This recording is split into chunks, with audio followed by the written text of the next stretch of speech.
Hello students, I am Abhay Kumar going to discuss part 5 of chapter 4 moving charges and magnetism of class 12. First of all, Biot-Savart law.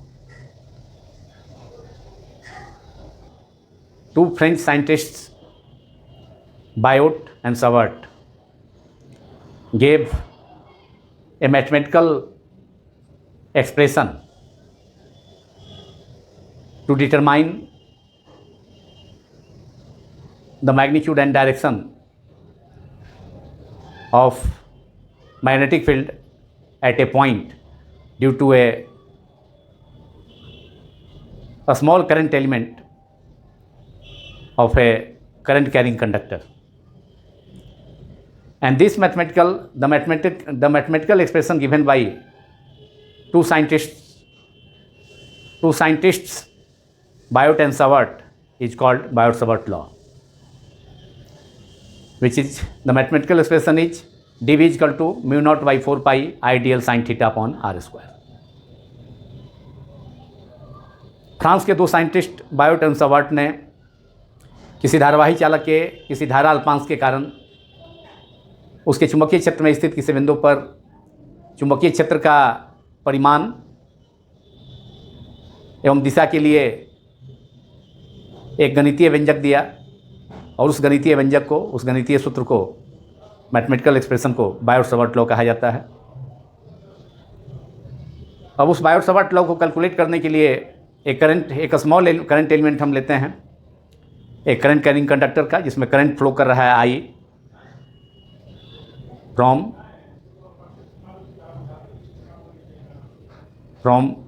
It's end Y to end x.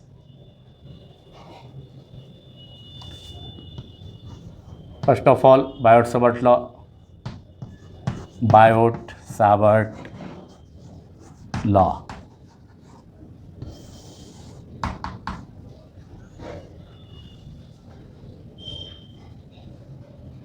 Biot-Savart law in mathematical form is dV is equal to mu naught upon 4 pi I dl sin theta upon r square. This is equation 1. This mathematical expression is called Biot-Savart law. dV is, what is dV? Magnitude of, this is magnitude of magnetic field, magnitude of magnetic field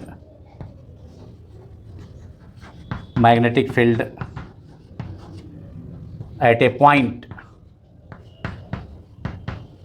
say point P, at distance a small r, at distance a small r from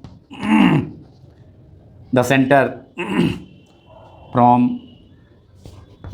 of a current, a small current element, from the center of a small current element, छोटा सा अल्पांश है, धारावाही अल्पांश current element. और current element को कैसे express करते हैं? Product of current multiplied by a small element of the current carrying conductor, IDL.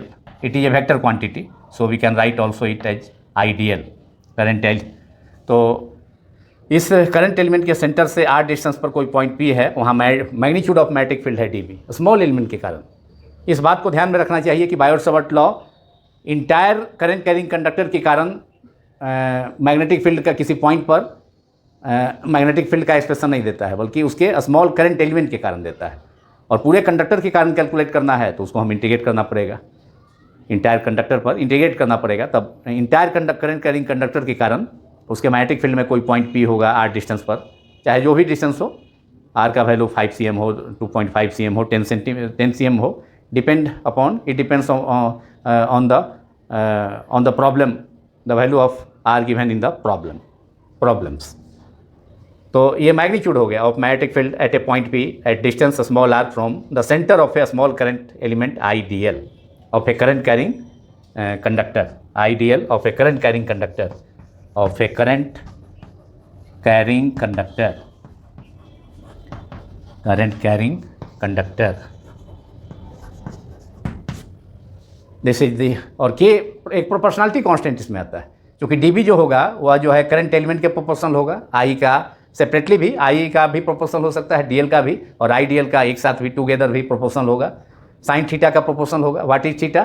Theta is the theta sine theta, theta is the angle which theta is the angle formed at the centre of the current element by line joining point P, where magnitude of magnetic field is to be given by this expression dB.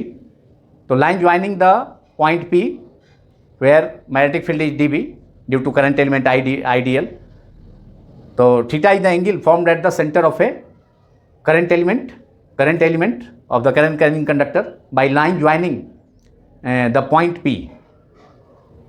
मतलब point P जहाँ magnetic field का expression Biot Savart ने दिया, dB equal to mu not upon 4 pi, dB equal to K into ideal sine theta upon R square, और K proportionality constant है जिसका value is found to be mu not upon 4 pi, where mu zero is the permeability of free space और vacuum, कुछ value is 4 pi into 10⁻⁻7 henry per metre और Tesla metre पर ampere.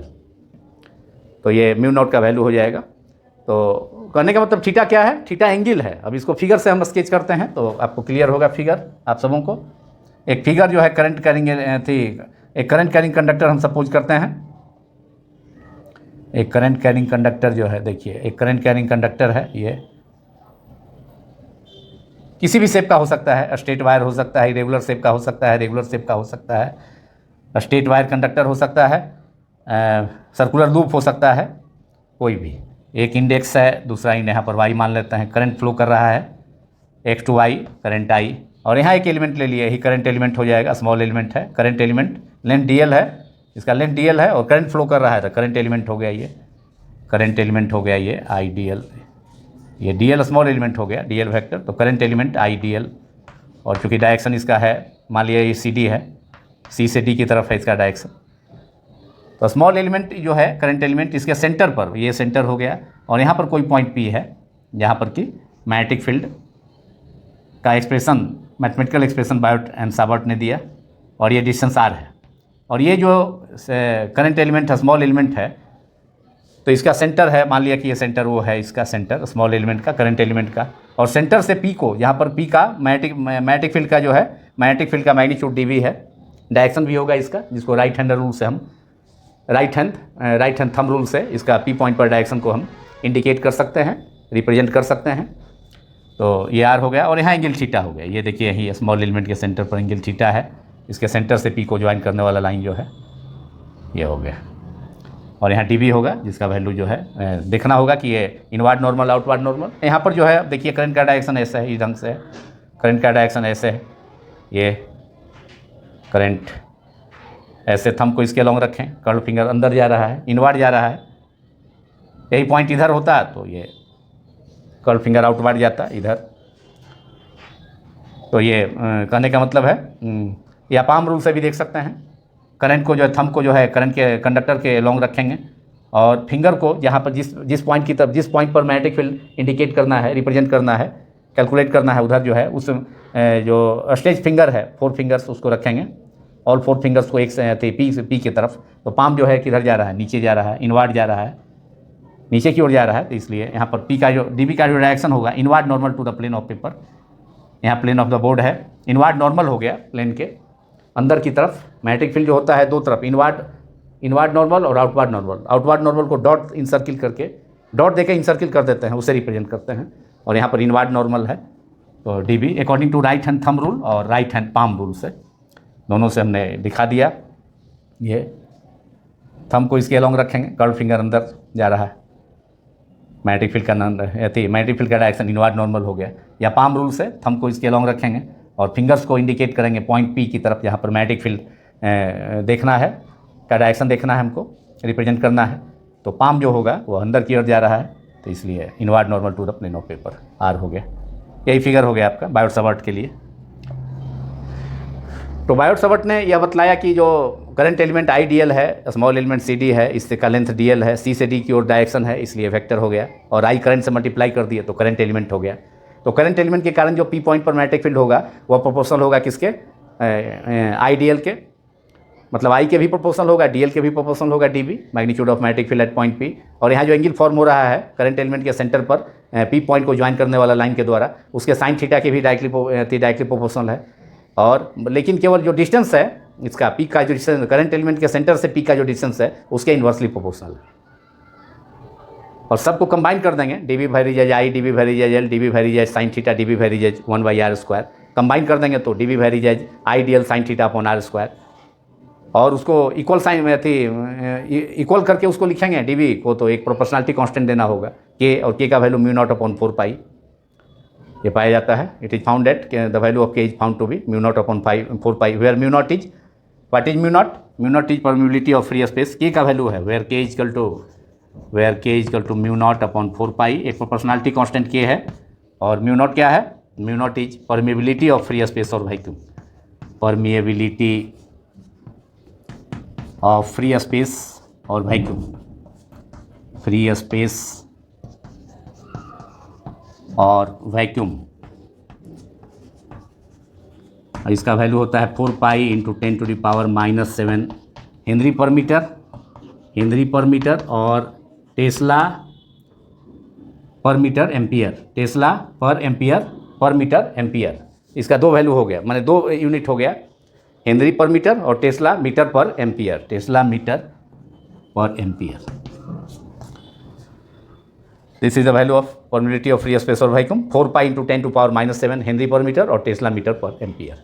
तो this is Biot-Savart law which is mathematical expression, ये गणितीय व्यंजक है, mathematical expression है, जो कि किसी धारावाही चालक कोई करंट कैरिंग एलिमेंट, कोई करंट कैरिंग कंडक्टर है एक्स वाई, जिससे करंट आई फ्लो कर रहा है एक्स से वाई की ओर, बॉटम से टॉप की तरफ, इसके बॉटम इंड से टॉप इंड की तरफ, तो उसका एक स्मॉल एलिमेंट हो गया सी डी, जिसका लेंथ डी एल है, और करंट से मल्टीप्लाई कर दिए तो करंट एलिमेंट हो गया, धारा अल्पांश हो गया, हिंदी में कहेंगे इसको, और इसके सेंटर से पी आर डिस्टेंस पर कोई पॉइंट पी है, वहाँ मैग्नेटिक फील्ड का एक्सप्रेशन जो है बायोट-सावर्ट ने दिया μ0/4π डी बी इक्वल टू के आई D L sine theta upon r², और के का वैल्यू μ0/4π पाया जाता है।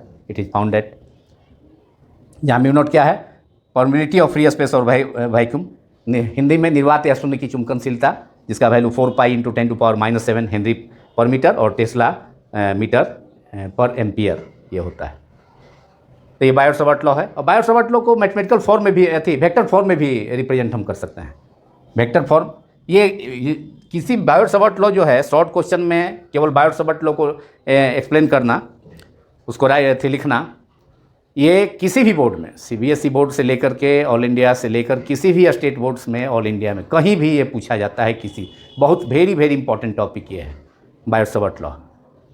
और यही नहीं, इसका स्टेटमेंट 2 मार्क्स में, और इसके एप्लीकेशन के साथ 5 मार्क्स में, या सीबीएसई बोर्ड में 3 मार्क्स में इसका एप्लीकेशन कोई एक सर्कुलर कॉइल के सेंटर पर निकालना है, या उस पर प्रॉब्लम दे दिया तो 5 मार्क्स में भी हो जाएगा, 3 मार्क्स में और 5 मार्क्स में सीबीएसई बोर्ड में, और डिफरेंट स्टेट बोर्ड्स में कहीं भी ये जो है क्वेश्चन जो है इस साल के लिए, तो 2021 के लिए तो बहुत ही इंपॉर्टेंट क्वेश्चन है, क्योंकि सीबीएसई बोर्ड में भी इस साल नहीं पूछा है, और अदर बोर्ड में, बिहार बोर्ड में भी नहीं पूछा है, और सब अदर बोर्ड में भी जो है कहीं कहीं पूछा भी होगा, लेकिन ये जहाँ भी नहीं पूछा है जिस बोर्ड में, तो ये प्रॉब्लम, ये क्वेश्चन जो है या तो 2 मार्क्स में, नहीं तो 5 मार्क्स में, नहीं तो 3 मार्क्स में आना ही आना है।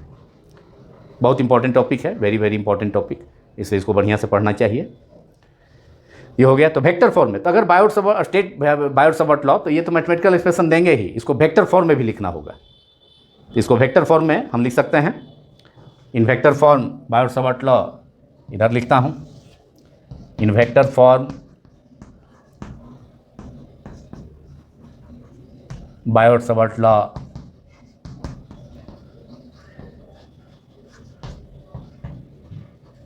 can be written as dv vector equals to μ0/4π into I dl cross r vector, cross product हो गया dl vector, small element C D, इसका जो डायरेक्शन है सी से डी की तरफ, तो dl वेक्टर, और r वेक्टर अगर ओ से पी का डिस्टेंस आर है तो इसका भी डायरेक्शन ओ से पी की तरफ कर देंगे, ओ से पी की तरफ इंडिकेट कर देंगे, तो ये भी वेक्टर हो जाएगा। तो DL cross R vector upon are cube, ये हो गया इक्वेशन नंबर 2, वेक्टर फॉर्म हो गया।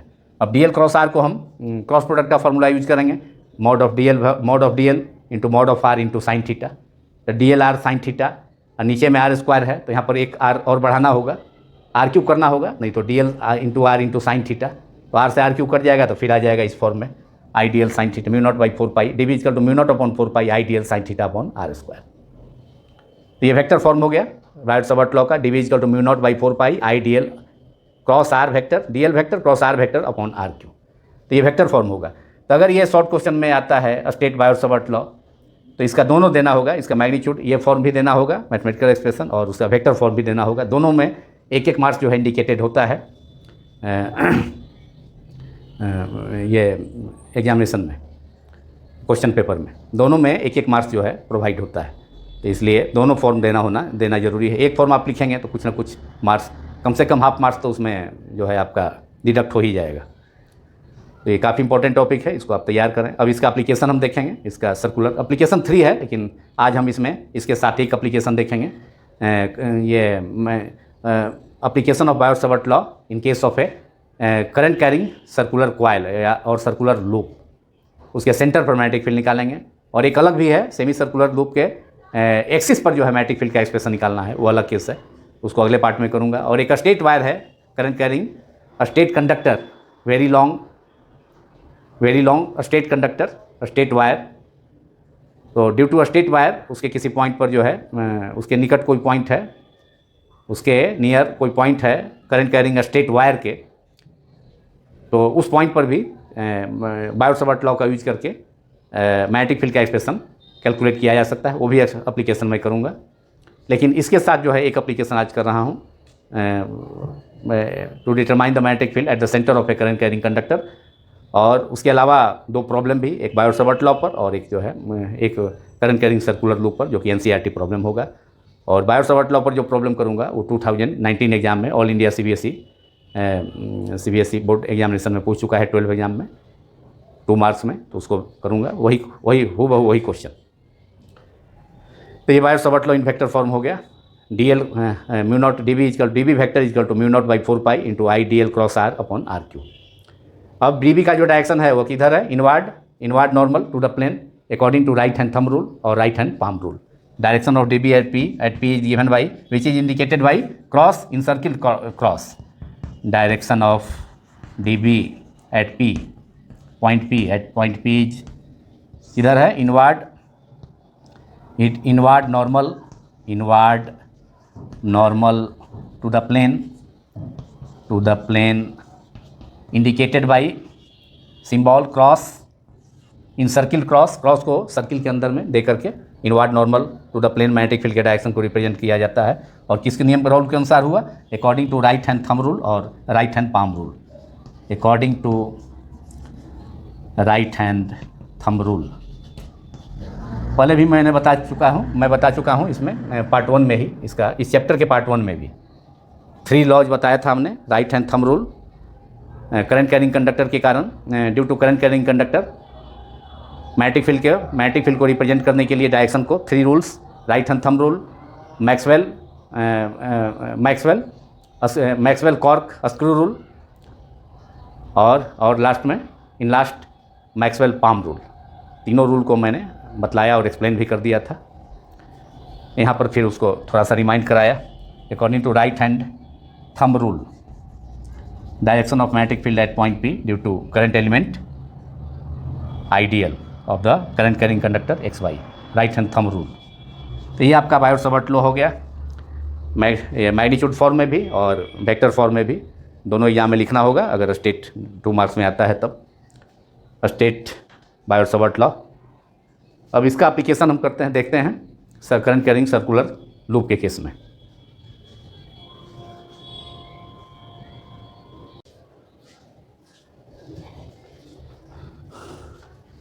Now an application of Biot Savart law.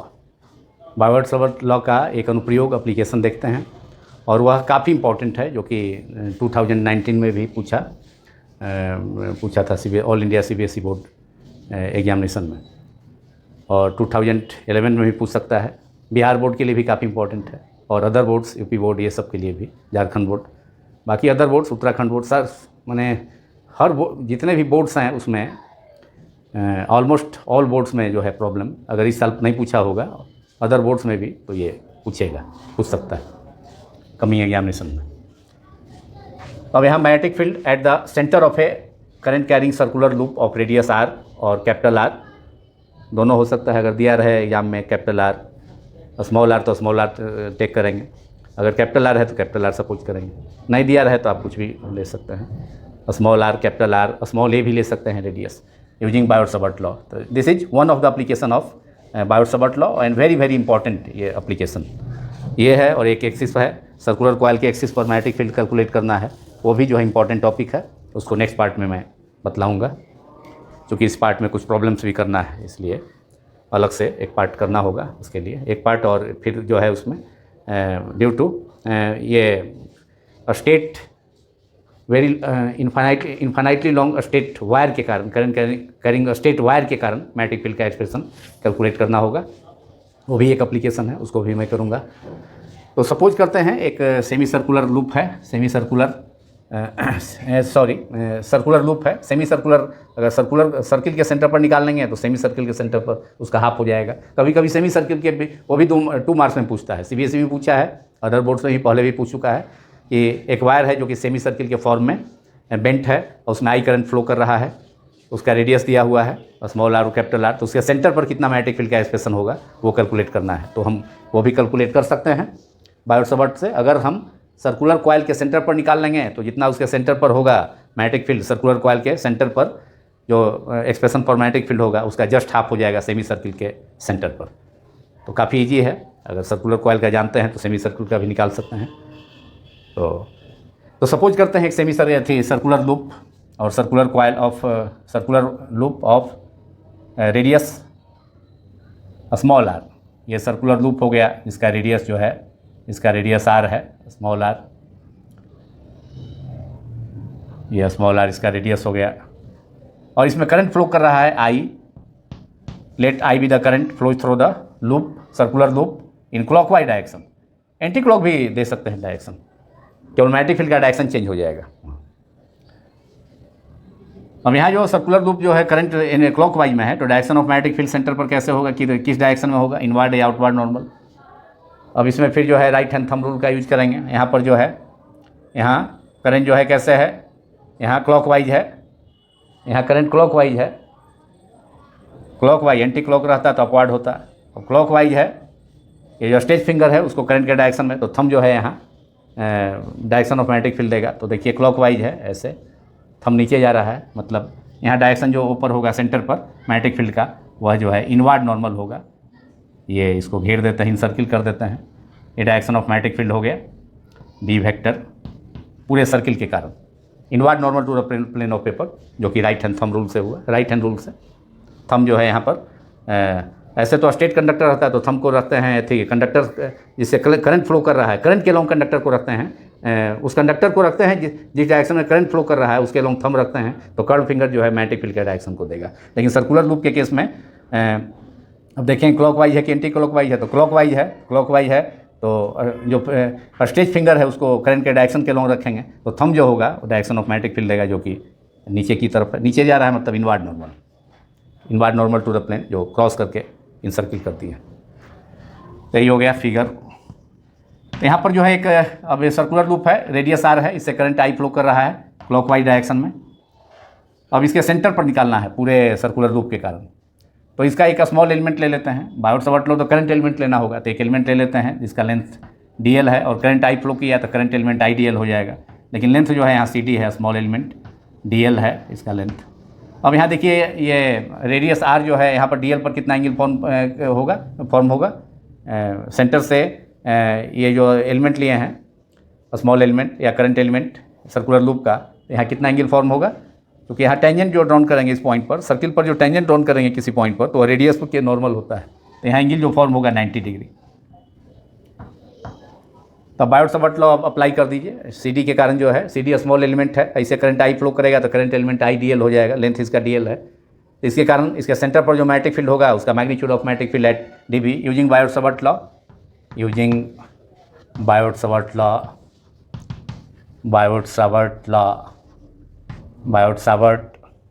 Law,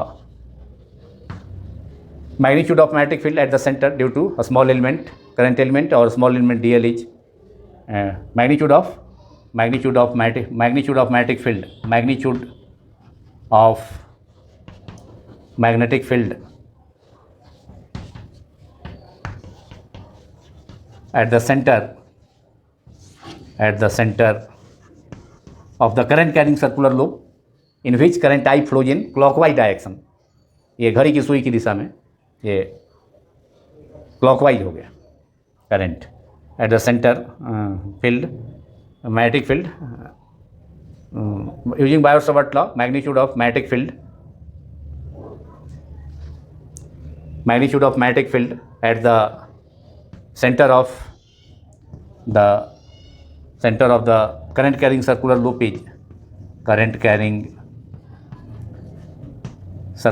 is circular loop कहिए चाहे कॉइल कहिए, सर्कुलर लूप या circular wire in form of a loop is dB equals to mu not upon 4 pi into I D L sine 90। यहाँ angle कितना form हुआ 90। Small element के centre पर radius vector द्वारा जो लाइन रेडियस द्वारा जो लाइन ज्वाइन किया गया है, मीट हुआ है स्मॉल एलिमेंट के सेंटर से, तो एंगल फॉर्म हुआ है 90 साइन 90। डिस्टेंस जो है रेडियस के इक्वल होगा, सेंटर से यहाँ स्मॉल एलिमेंट के सेंटर का डिस्टेंस कितना होगा, ये रेडियस के इक्वल होगा जो कि r स्क्वायर। तो ये हो गया dB equal to now dB equal to और dB equals to mu not upon 4 pi into I D L sine 91 upon r square. Sine 91 तो I D L upon r square. This is equation 1। Centre पर निकल गया एक small element के कारण या current element के कारण, सर्कुलर लूप के स्मॉल एलिमेंट सी डी जिसका लेंथ डी एल है उसके कारण मैग्नेटिक फील्ड उसके सेंटर पर कैलकुलेट हो गया using Biot Savart law. Mu not upon dB equal to mu not upon 4 pi I D L upon r square. अब इंटायर सर्किल के कारण निकालना है, सर्कुलर लूप के कारण। पूरे को इंटीग्रेट कर दीजिए, integration over the entire circle. Integration जो है सीधे ऐसे भी ले सकते हैं, नहीं तो 0 to 2 pi r total length हो जाएगा, वैसे भी आप कर सकते हैं, नहीं तो सीधे इंटीग्रेट कर दीजिए तो integral D L along close loop तो इंटीग्रल 2 पाई r हो जाएगा। D L equal to sum of D L, एक स्मॉल एलिमेंट डी एल है इसका सर्कुलर लूप का, ऐसा स्मॉल एलिमेंट बहुत सारा होगा, सबका सम जो है 2 पाई r हो जाएगा, नहीं तो 0 से 2 पाई r भी लिमिट ले सकते हैं। Therefore total magnetic field at the centre of the circular loop due to entire circular loop is total magnetic field at the centre कितना हो जाएगा, टोटल मैग्नेटिक फील्ड, इसलिए therefore total magnetic field at the centre of the circular loop at the centre of the circular loop due to the entire circular loop, total circular loop के कारण is b equals to integral over dB, integral over 0 to 2 pi r पूरे length पर, नहीं तो ऐसे भी integral dB दे करके पूरा सर्किल दे दीजिए, इंटीग्रेशन ओवर इंटायर सर्किल, तो 0 से 2 पाई r लिखने की ज़रूरत नहीं पड़ेगी। और dB का वैल्यू है mu not upon 4 pi equation 1 में आई D L sine theta upon I D L sine theta तो साइन 90 हो गया, 1 हो गया अपॉन r स्क्वायर, और ये हो गया म्यू नॉट अपॉन 4 पाई जो कांस्टेंट टर्म है, mu not upon 4 pi into I upon r square. इसको इंटीग्रल से आउट ऑफ इंटीग्रेशन सिंबल से बाहर कर दिए, इंटीग्रेशन केवल डी एल पर होगा, integration over the entire close loop, integration दे करके सर्किल देने का मतलब है integration over the entire close loop और integration over the entire circle. और ये हो गया आपका mu not upon 4 pi I upon r square, और ये हो गया integral over the entire close loop हो गया circle, entire circle 2 pi r, तो पाई से पाई कैंसिल हो गया, उसके अलावा 2 से 4 कैंसिल हो गया, नीचे 2, r से एक और पावर कैंसिल हो गया, तो आपका रिलेशन हम लोगों का mu naught I upon 2r, यही रिक्वायर्ड एक्सप्रेशन हो गया, b equal to mu naught I upon 2r, equation number 2। This is the expression for magnetic field at the centre of a current carrying, centre of a current carrying circular coil, और इसका direction जो होगा किधर होगा, right hand thumb rule से inward normal to the direction of B is inward normal to the plane of paper. Direction of B जो है, यहाँ लिखता हूँ direction of B at the centre is inward normal to the plane of paper according to right hand thumb rule. और B का expression आ गया कितना, सेंटर पर बी आ गया म्यू नॉट आई, यहाँ भी ऊपर में भी लिख देता हूँ अगर नीचे देखने में दिक्कत हो वॉच करने में वीडियो, तो mu naught I upon 2r, यही इक्वेशन 2 हमने दिया है। This is the required expression for magnetic field at the centre of a current carrying conductor. Now direction of B is direction of magnetic field at the centre of the circular loop is direction of B vector किधर होगा, inward normal to the plane of paper according to right hand thumb rule. देखिए यहाँ नीचे की ओर जा रहा है, current का डायरेक्शन जो है क्लॉकवाइज है, तो जो थी स्टेज फिंगर है उसको जो है करंट के डायरेक्शन में रखेंगे, तो थंब जो है नीचे की ओर पॉइंट हो रहा है, ऐसे क्लॉकवाइज है ऐसे। एंटी क्लॉक रहता तो करंट का डायरेक्शन ऐसे, तो थंब ऊपर ही जाता। एंटी क्लॉक रहता तो यहाँ क्लॉकवाइज है, तो direction of B inward normal to the plane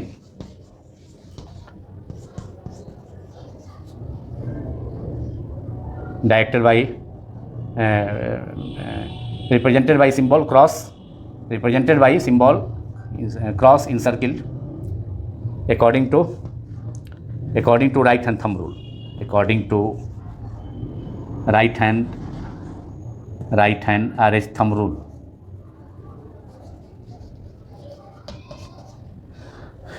यही अगर सर्किल की जगह सेमी सर्किल रहता, अगर कोई वायर है, एक बार CBSE बोर्ड में भी और अदर बोर्ड में भी कई बार पूछा है कि अगर सेमी से एक वायर है, एक वायर है और उसको बेंड कर दिया जाता है सेमी सर्किल के फॉर्म में जिसका रेडियस स्मॉल r है, तो उसके सेंटर पर मैग्नेटिक फील्ड कितना होगा। तो फॉर ए सेमी सर्किल जितना पूरे का आया है, पूरे सर्किल के कारण mu naught I by 2r, इसका हाफ हो जाएगा सिमेट्री से, हाफ पार्ट होगा 2 पार्ट में। सेमी सर्किल माने सर्किल का हाफ 2 पार्ट हो जाएगा। एक सर्किल है तो उसका 2 पार्ट में हाफ पार्ट जो है सेमी सर्किल हो जाएगा 2 पार्ट, तो सिमेट्री से क्या हो जाएगा, magnetic field at the centre of, इसको आप लोग लिख लीजिए, नोट कर लीजिए, it is very important for examination point of view. अब इसी को अप्लाई कर देते हैं सर्किल के केस में, सेमी सर्किल के केस में, तो मेरा इक्वेशन आ जाएगा centre of a current carrying semi circular wire के केस में हो जाएगा current carrying semi circular wire, magnetic field at the centre of a semicircular wire या लूप ऑफ रेडियस r, तो इसका हाफ हो जाएगा सिमेट्री से।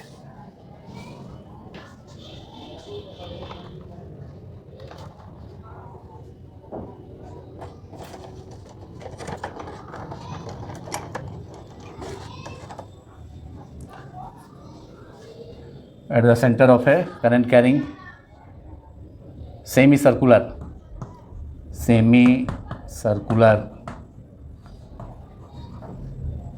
वायर और लूप, वायर है तो उसको बेंड कर दिया गया है सेमी सर्कुलर लूप के रूप में, लूप ऑफ रेडियस स्मॉल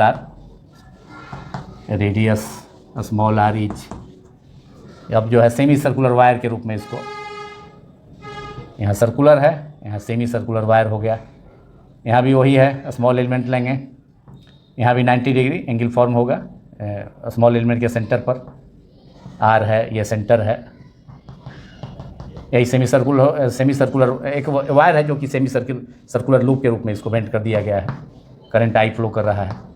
यहाँ भी वही डायरेक्शन तो वही होगा मैग्नेटिक फील्ड का, inward normal to the plane of paper. इसको हमने इस केस को, इस सर्किल का केस है, ये सेमी सर्किल का हो गया।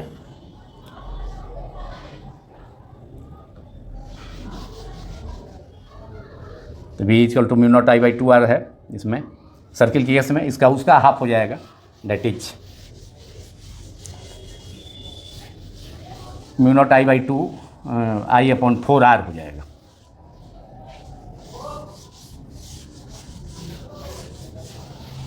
तो यहाँ पर बायर-सावर्त लॉ फिर यूज़ कर देंगे। यहाँ 90 एंगल होगा, 90 डिग्री। यहाँ स्मॉल एलिमेंट है, लेंथ है यहाँ सेमी सर्कुलर लूप का। ये सेमी सर्कुलर लूप है, थोड़ा बड़ा बनाते हैं। ये सेमी सर्कुलर लूप हो गया और इसका सेंटर वो है और ये रेडियस स्मॉल आर दिया है। करंट आई फ्लो कर रहा है इसमें भी। यहाँ स्मॉल एलिमेंट लिया, सपोज किया डी एल लेंथ का सी डी, और स्मॉल एलिमेंट के सेंटर पर रेडियस को ज्वाइन करने वाला रेडियस जो होगा इस स्मॉल एलिमेंट पर जो है क्या होगा, नॉर्मल होगा, क्योंकि यहाँ फ्रॉम द ज्योमेट्री तो यहाँ एंगल 90 हो जाएगा। अब यहाँ भी बायर-सावर्त लॉ आप यूज करते हैं, वही फिगर है जो उधर बनाया था, थोड़ा बड़ा कर दिया, इसको मिटा देता हूँ। चलिए अब बायर-सावर्त लॉ का यूज कर दीजिए। सेंटर पर जो है due to semicircular wire के कारण जो है सेमी सर्कुलर लूप के कारण, using Biot Savart law dB magnetic field at the center of the semicircular loop is dB equals to mu naught I, dB equals to mu naught by 4 pi I dl sin, यहाँ भी 90 हो जाएगा। Radius जो होगा small element के perpendicular होगा, यहाँ पर ये dl है स्मॉल एलिमेंट का लेंथ, अपॉन डिस्टेंस से r, रेडियस की इक्वल हो जाएगा सेमी सर्किल का। ये dB हो गया, that is mu naught, this is the magnetic field, magnitude of magnetic field at the centre of the semicircular wire due to a small element C D of length dl, mu naught by 4 pi into I dl upon r square. ये हो गया dB magnitude of magnetic field at the centre. इसके लिए equation 1 हो गया, इस case के लिए रोमन में लिखा इसको। अब टोटल मैग्नेटिक फील्ड यहाँ सेंटर पर निकालिए due to the entire circular loop, therefore इस साइड में लिखता हूँ, हेंस टोटल मैग्नेटिक फील्ड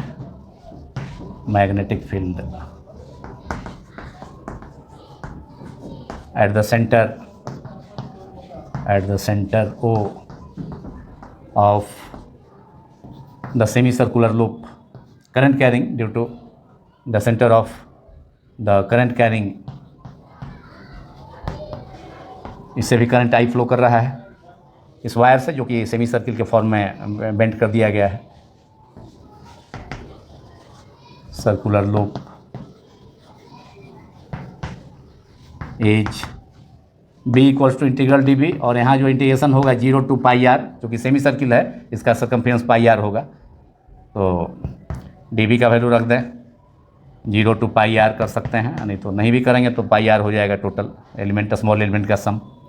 और डी बी हो गया आपका mu not upon 4 pi I D L upon R square.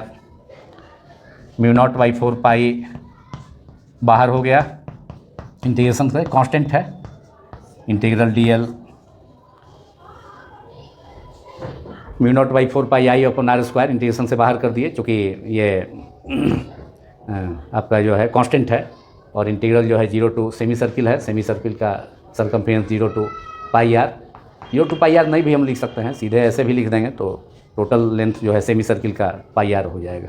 D L का इंटीग्रेशन एल होगा, फिर upper limit pi R minus lower limit 0, that is pi R ही होगा। Mu not upon 4 pi, mu not upon 4 pi I by R square into D L pi R, circumference of the semi circle, integral D L हो गया, पाई से pi cancel हो गया, are से are एक power cancel हो गया, that is mu naught I upon 4 R हो गया। वहाँ आया था सर्कुलर कॉइल के सेंटर पर, करंट कैरिंग सर्कुलर कॉइल के सेंटर पर मैग्नेटिक फील्ड आया था mu naught I upon 2 R, और यहाँ उसका हाफ हो गया, जैसा कि मैंने शुरू में भी कहा। This is the required expression of magnetic field at the centre of a semicircular current loop, mu naught I upon 4 R, जो कि सर्कुलर लूप का करंट कैरिंग सर्कुलर लूप के सेंटर पर mu not upon I by 2 R का half है, mu naught I upon 4 R. और direction of B फिर यहाँ भी वही है, inward normal to the plane of paper, right hand thumb rule से, ये राइट हैंड थंब रूल से देखिए करंट का डायरेक्शन, फिंगर्स को जो है करंट के डायरेक्शन में, तो थंब जो है नीचे की ओर जा रहा है, ये मैग्नेटिक फील्ड के डायरेक्शन को बताएगा in case of a circular loop. According to right hand rule, direction of B जो है क्रॉस से रिप्रेजेंट किया गया है, डायरेक्शन ऑफ बी को क्रॉस से रिप्रेजेंट किया गया है, inward normal to the plane है, डाउनवर्ड नॉर्मल और inward normal to the plane है। तो inward normal to the plane, inward normal इधर लिख देता हूँ, direction of B at the centre of the semi circle, direction of B vector at the centre of the semi circle, at the centre of the semicircle, current carrying semicircular wire of the semicircle, circulage इधर है inward normal और downward normal, inward normal to the plane of paper. यहाँ plane of board है, paper पर ground करेंगे तो plane of paper, inward normal to the plane, सीधे लिखें टू द प्लेन। और कैसे रिप्रेजेंट होगा, represented by the symbol cross, inward normal को क्रॉस से, आउटवर्ड नॉर्मल को डॉट से। ये हो गया, ये एप्लीकेशन बायोट-सावर्ट लॉ का। सेमी सर्कुलर वायर, एक वायर है जो सेमी सर्किल के फॉर्म में है, उसके सेंटर पर मैग्नेटिक फील्ड का एक्सप्रेशन के लिए पहले हमने निकाला सर्कुलर कॉइल, सर्कुलर लूप था या सर्कुलर वायर था, वहाँ भी पूरा कंप्लीट, और उसमें करंट क्लॉकवाइज डायरेक्शन फ्लो कर रहा था, तो उसके सेंटर पर कैलकुलेट हमने किया यूजिंग बायोट-सावर्ट लॉ। और ये भी कभी कभी एग्जाम में पूछता है, पहले भी पूछा है, आगे भी पूछ सकता है, तो इसलिए इसको भी सेमी सर्किल के सेंटर पर जस्ट हाफ हो गया सर्कुलर कॉइल के सेंटर का। अब इसमें हम दो प्रॉब्लम देखेंगे, एक तो बायोट-सावर्ट लॉ पर और दूसरा जो है इसके सर्कुलर कॉइल के सर्कुलर लूप के सेंटर पर। सेमी सर्कुलर लूप के भी सेंटर पर 2019 में पूछा था all India CBSE board examination में, सेमी सर्कुलर लूप के भी सेंटर पर मैग्नेटिक फील्ड के लिए, इस फॉर्मूला का भी यूज करके भी।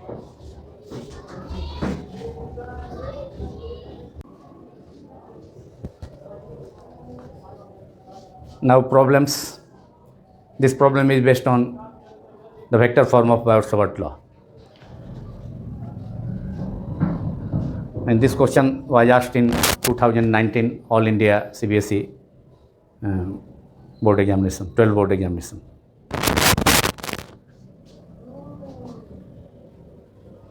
The problem is a long wire with a small current element of length 1 cm, current element का लेंथ यहाँ देखिए 1 cm है और ये ऑरिजिन पर दिया हुआ है, रखा हुआ है, is placed at the origin and carries a current of 10 ampere along the x axis. Current जो है कैरी कर रहा है एक्स एक्सिस के लॉन्ग, करंट एलिमेंट जो है एक्स एक्सिस के लॉन्ग है, आइडियल वेक्टर, तो करंट कितना कैरी कर रहा है, I equal to 10 ampere x axis के long. Find the magnitude and direction of the magnetic field due to the element on the Y axis at a distance 0.5 metre from it. Y axis के long कोई point P है, यहाँ suppose किए हैं, और इसके centre से, चूँकि ऑरिजिन पर आपका करंट एलिमेंट है, ये लॉन्ग वायर है, एक्स एक्सिस के लॉन्ग रखा हुआ है, और इसके ऑरिजिन पर करंट एलिमेंट है ये DL, जिसका position coordinate 0 0 0 x y z तीनों कोऑर्डिनेट 0 है। यहाँ x y दिखाए हैं, z कोऑर्डिनेट भी दिखाया जा सकता है, z इधर हो जाएगा, हालांकि उसकी ज़रूरत नहीं है, ये फिगर हो गया। तो इस पॉइंट P पर निकालना है, जिसका डिस्टेंस कितना है, 0.5 मीटर है यहाँ से, इसके सेंटर से, जहाँ पर कि स्मॉल एलिमेंट रखा हुआ है, इसके सेंटर पर ही तीनों कोऑर्डिनेट एक्सिस का जो पॉइंट ऑफ इंटरसेक्शन है उसी पर रखा हुआ है। और एक्स एक्सिस के लॉन्ग जो है, आप एक्स एक्सिस के लॉन्ग वायर है, और small current element of length 1 centimetre is placed at the origin and carries a current of 10 ampere. So now it is given. ये इंपॉर्टेंट प्रॉब्लम है, क्योंकि 2019 में CBSE बोर्ड एग्जाम में पूछे भी हुए हैं, और भी स्टेट बोर्ड्स में भी पूछ सकता है, या फिर से CBSE बोर्ड में इस टाइप का पूछ सकता है। तो करंट हो गया I इक्वल टू 10 एम्पियर, जो कि वायर से एक्स एक्सिस के लॉन्ग फ्लो कर रहा है, और स्मॉल करंट एलिमेंट है DL, उसका लेंथ है, DL वेक्टर का जो लेंथ मैग्नीट्यूड DL है 1 cm है, 1 cm माने 1/100 मीटर, दैट इज 1 × 10⁻⁻² मीटर हो गया। और DL है आपका, DL किधर है, एक्स एक्सिस के लॉन्ग है, तो DL वेक्टर को आप लिख सकते हैं DL × I cap, DL × I cap, x axis के लॉन्ग है, small element is along x axis. चलिए ये हो गया। अब R जो है, R वेक्टर किधर है, R है आपका डिस्टेंस पॉइंट P का सेंटर से 5 मीटर, 0.5 मीटर, तो R वेक्टर जो है वाई एक्सिस के लॉन्ग है, ये डिस्टेंस है वाई के लॉन्ग, तो R वेक्टर हो जाएगा 0.5 जे cap metre along y axis, ये वाई एक्सिस के लॉन्ग हो गया। अब आपको डी इसका इस करंट एलिमेंट के कारण स्मॉल एलिमेंट जो है डी एल 1 सेंटीमीटर लेंथ का है, तो उसके कारण जो है पी पॉइंट पर निकालना है वाई एक्सिस के लॉन्ग मैग्नेटिक फील्ड का वैल्यू, मैग्नेटिक फील्ड कैलकुलेट करना, magnitude and direction of the magnetic field. Direction तो निकल जाएगा उसका फॉर्म से। तो अब यहाँ यूज करते हैं Biot-Savart law in vector form. Problem को मिटाता हूँ फर्दर कैलकुलेशन के लिए।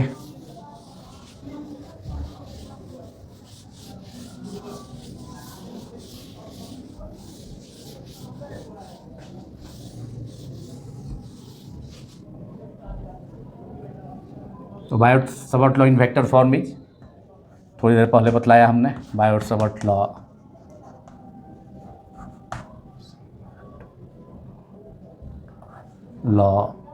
in vector form is dB, magnitude of magnetic field at point P due to a small element dl of length 1 cm which is placed at the origin is mu naught upon 4 pi into I dl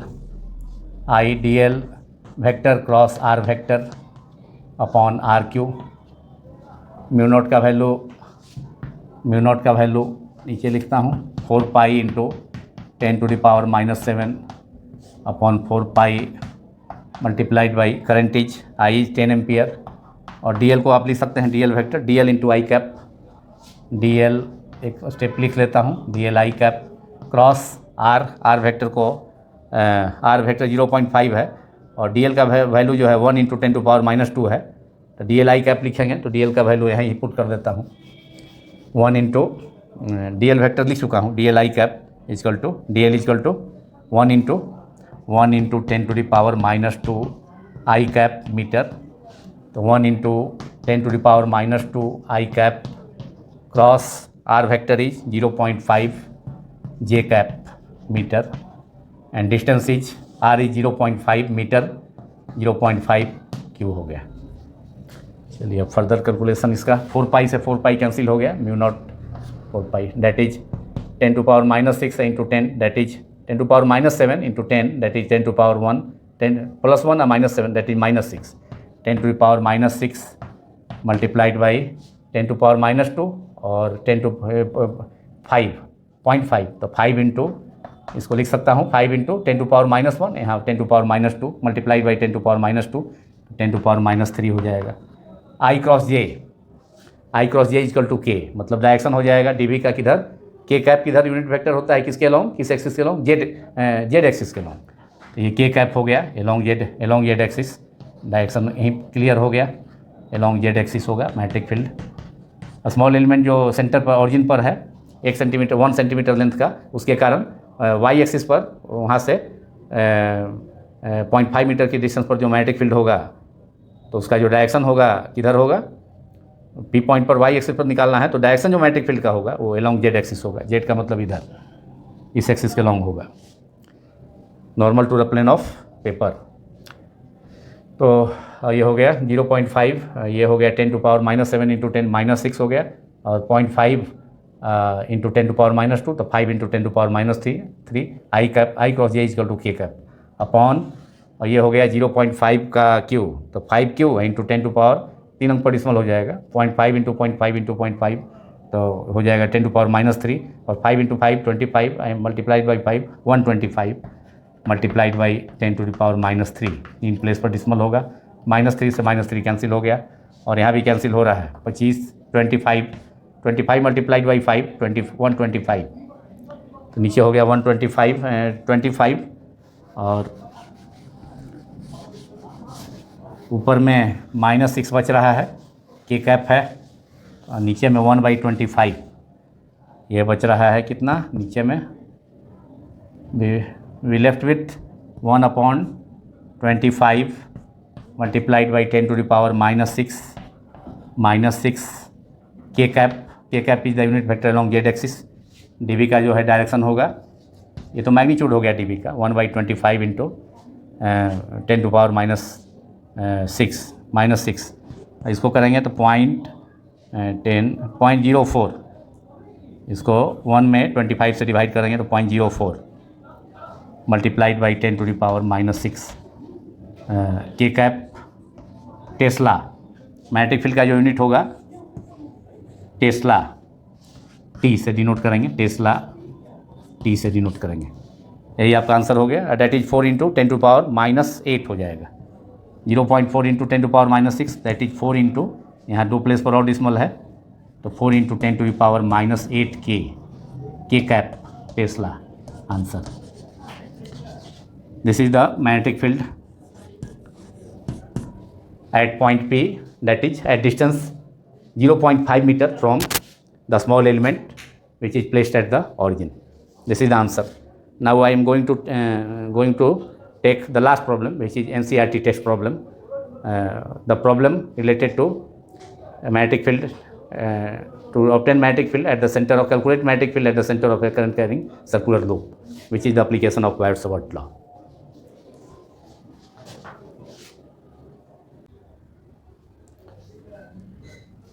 Now a text problem 4.1 of the NCERT test book.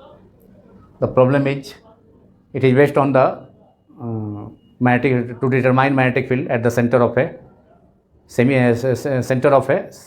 current carrying circular loop using Wire-Savart law. तो जो formula हमने derive किया था उसी पर है। A circular coil of wire consisting of 100 turns of radius 8 cm carries a current of 0.40 ampere. What is the magnitude of the magnetic field B at the center of the coil? केवल magnitude पूछ रहा है circular coil के centre पर, wire के centre पर। Circular coil है जो वायर से है बना है, उसका 100 टर्न्स है। The number of turns it is given n equal to total number of turns in the circular coil, n equal to 100 turns है। और उसके बाद रेडियस है कॉइल का r equal to small r, यहाँ कैपिटल R भी ले सकते थे, 8.0 cm that is 8/100 metre, 8 × 10⁻⁻2 metre, 100 को ऊपर ले गए। उसके बाद करंट है I equal to 0.40 ampere which is 0.4 ampere. 4 के बाद 0 लिखना कोई ज़रूरी नहीं है अगर पहले डिसमल है। तो मैग्नीट्यूड पूछ रहा है, B का मैग्नीट्यूड मतलब mod of B that is B, mod of B vector equal to b what होगा सेंटर पर। और यहाँ फिगर स्केच कर देते हैं बगल में। करंट का डायरेक्शन नहीं दिया है इसीलिए यहाँ डायरेक्शन नहीं पूछ रहा है इस प्रॉब्लम में। तो डायरेक्शन ऑप्शनल है, क्लॉकवाइज भी ले सकते हैं, एंटी क्लॉक ले सकते हैं। क्लॉकवाइज हमने लिया है, फिर क्लॉकवाइज लेते हैं। एंटी क्लॉकवाइज लेंगे तो डायरेक्शन चेंज हो जाएगा मैग्नेटिक फील्ड का, मैग्नेटिक फील्ड का। फिर क्लॉकवाइज हम लेते हैं, सपोज करते हैं आई करंट है जो कि दिया है, आई इज गिवन 0.4 एम्पियर है, 0.4 एम्पियर सेंटर पर निकालना है। यहाँ भी डायरेक्शन लेकिन इसका इनवर्ड नॉर्मल ही होगा। रेडियस है, रेडियस दिया 8 cm है, r इक्वल टू 8 cm है। फिगर हो गया। खाली डायरेक्शन जो है पूछ नहीं रहा है क्योंकि करंट का डायरेक्शन प्रॉब्लम में दिया नहीं है, तो ऑप्शनल है। आप क्लॉकवाइज भी ले सकते हैं, एंटी क्लॉक ले सकते हैं।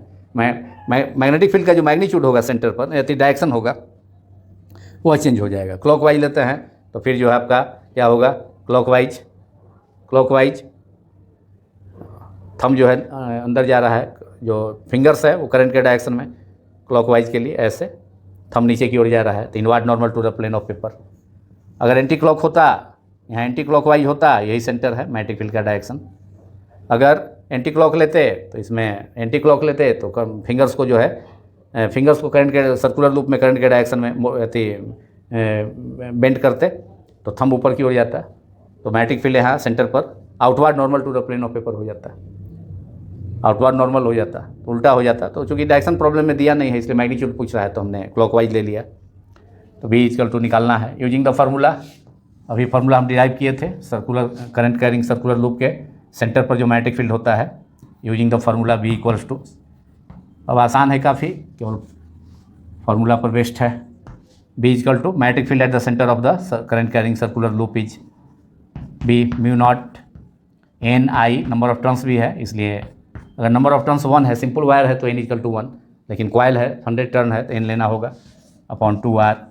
और μ0 is 4 pi × 10⁻⁻7, n is 100 I is current is 0.4 upon 2R, 2R is equal to small r is equal to 8 into 10 to the power minus 2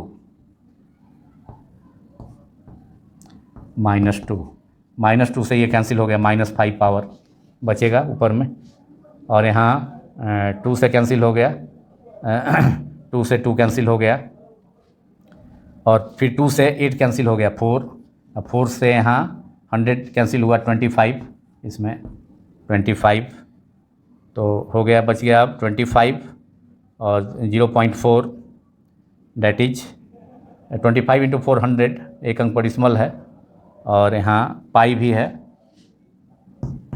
तो 25 इंटू 0.4 तो 110 होगा, 10 पाई 3.14 मल्टीप्लाइड बाई 10 टू पावर -5 बच रहा है पावर, 10 टू पावर -5,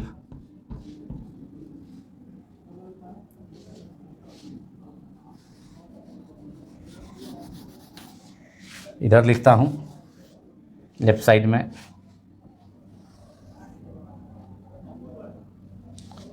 प्रॉब्लम मिटा करके।